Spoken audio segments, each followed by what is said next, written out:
வணக்கம் மக்களே, welcome to the ஃபென்சர் show. இன்னைக்கு ஷோ நம்ம பார்க்க போகிறது த மான்ஸ்டர் ஆஃப் ஃப்ளாரன்ஸ் அப்படின்ற ஒரு இட்டாலியன் வெப் சீரிஸோட ரிவ்யூ. இந்த சீரிஸ் பார்த்தீங்கன்னா நெட்ஃப்ளிக்ஸ்ல தமிழ் டப்பிங்கோட அவைலபிளா இருக்கு.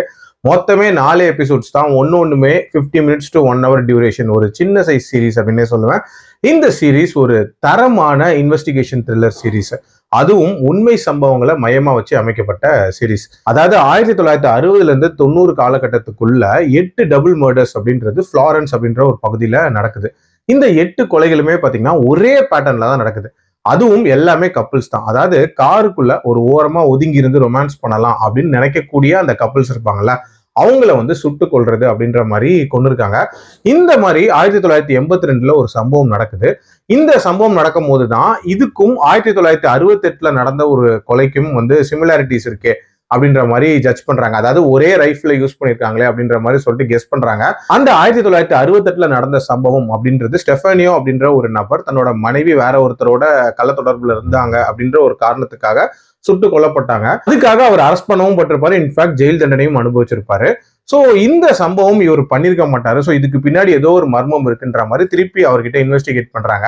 அப்பமா அவர் என்னென்ன மாதிரியான கதைகள் சொல்றாரு, அதுக்கு பின்னாடி இருக்கக்கூடிய மர்மங்கள் என்ன, அண்ட் டுவர்ட்ஸ் தி எண்ட் அந்த கில்லரை கண்டுபிடிச்சாங்களா இல்லையா அப்படின்ற மாதிரி நிறைய விஷயங்களை சொல்லக்கூடிய ஒரு சீரிஸ் தான் இந்த சீரிஸ்.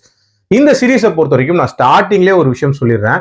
இந்த series very strictly for adults. ஏன்னா ப்ராப்பரான அடல்ட் கண்டென்ட் அப்படின்றதையுமே தாண்டி இதுல கோரியான காட்சிகள், அது மட்டும் இல்லாம நிறைய டிஸ்டர்பிங்கான சீன்ஸ் இருக்கு.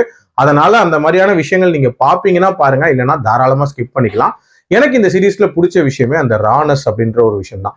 இதுல காட்டக்கூடிய அந்த கொலைகள் அப்படின்றதெல்லாம் பயங்கர ராவா காட்டியிருப்பாங்க. அதுலயும் அந்த பிரைவேட் பார்ட்டை வச்சு சில சம்பவங்கள் பண்ணியிருப்பாங்க. அதெல்லாம் பயங்கர டிஸ்டர்பிங்கா இருந்துச்சு அப்படின்னே சொல்லலாம். அதே மாதிரி இதுல கடைசியில ஒரு நபரை கில்லர் மாதிரி ப்ரொஜெக்ட் பண்ணுவாங்க. அந்த நபரோட பேக் ஸ்டோரி அப்படின்றதெல்லாம் பயங்கர டார்க்கா இருந்துச்சு அப்படின்னே சொல்லலாம். ரொம்ப ரொம்ப நீட்டா எடுத்திருந்தாங்க. ஆல்சோ ஸ்டெஃபானியோ அந்த இன்வெஸ்டிகேஷனின் போது சொல்லக்கூடிய கதைகள், அந்த சம்பவங்கள் எல்லாமே ரொம்ப ரியலா நடக்கிற மாதிரி காட்டியிருப்பாங்க. அதுல எது உண்மை எது பொய் அப்படின்றதே ஒரு மாதிரி இன்ட்ரெஸ்டிங்கா கெஸ் பண்ற மாதிரி தான் இருந்துச்சு. ஆல்சோ அந்த பீரியட் ஆஃப் டைம்ல பெண்களுக்கு என்ன மாதிரியான சுதந்திரம் இருந்துச்சு அப்படின்றதையுமே நீட்டா காட்டியிருந்தாங்க. அண்ட் விஷுவலாவுமே ரொம்ப நீட்டா எடுத்திருப்பாங்க. அந்த காலகட்டங்கள் எல்லாம் ரொம்ப சூப்பரா காட்டியிருந்தாங்க. ஓவரால் ஒரு தரமான சீரிஸ். எனக்கு என்ன ஒரே ஒரு விஷயம்னா, இந்த சீரிஸோட எண்டிங் அப்படின்றது ஒரு மாதிரி இன்கம்ப்ளீட்டா இருந்துச்சோ அப்படின்னு தான் தோணுச்சு. இதுல ஸ்டார்டிங்லேயே இவங்க சொல்லிட்டாங்க, இது உண்மை சம்பவம், அதுவும் கன்க்ளூசிவா எதுவுமே எங்களுக்கு தெரியாது அப்படின்றனால ஒரு மாதிரி இன்கம்ப்ளீட்டா தான் இருக்கும் அப்படின்ற மாதிரி கெஸ் பண்ணதுதான். பட் இருந்தாலும் இந்த கதையை படிக்கும் போது ஒரு சில சஸ்பெக்ட்ஸை லேட்டர் ஆன் ஆட் பண்ணியிருந்தாங்க. ஸோ அவங்கள பத்திலாம் சொல்லியிருந்திருக்கலாமோன்னு தோணுச்சு. பட் காட்டின வரைக்கும் ஓரளவுக்கு நீட்டாவே காட்டியிருக்காங்க. என்னோட ரேட்டிங் இந்த சீரிஸ்க்கு 3.6 out of 5. நான் மறுபடியும் சொல்றேன், இது வெரி ஸ்ட்ரிக்ட்லி ஃபார் அடல்ட்ஸ். அதுக்கு ஏற்ற மாதிரி பிளான் பண்ணிக்கோங்க. மீண்டும் அடுத்த விமர்சனத்தில் சந்திக்கிறேன். நன்றி, வணக்கம்.